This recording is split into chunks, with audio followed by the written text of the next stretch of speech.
and are preparing and are involved in exporting their goods and their services to these other markets, participating in that way, because it's so essential to the development of businesses and jobs in the United States. So it's a critical area for the United States to be involved in particularly at this moment in time. I guess the question I would then ask in that regard is that we have a number of regional as well as bilateral agreements with a number of countries around the world, 20 or so. Some of them with countries in Asia, certainly some of the ones we worked on together in Singapore and Australia come to mind. What does this particular agreement add to the existing framework? I mean, even within the region, there's a lot of cooperation that's already going on, and the efforts of the countries of Southeast Asia to try to regularize their trade regime to be a more attractive market, perhaps as a counterbalance to other parts of the region. What does this particular agreement add to that already existing framework, and then how does that impact the global framework under the World Trade Organization?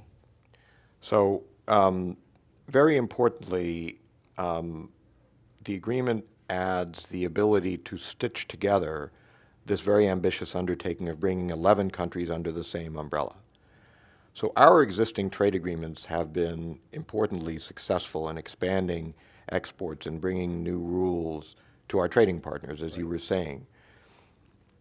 One of the elements that we will be able to improve for countries that we already have agreements with, like Australia and Chile and Peru and Singapore, that are also part of this agreement, as well as with new countries like Japan or Brunei or New Zealand that are coming into this agreement for the first time, or very importantly, Vietnam and Malaysia.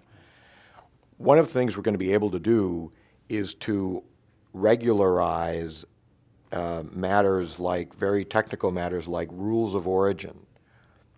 So today, when we have different trade agreements that we've negotiated with individual countries, the rules of origin, what defines whether a product is actually made in a country like Australia and therefore qualifies for the special rate of duty into the United States or a duty exemption, is called a rule of origin.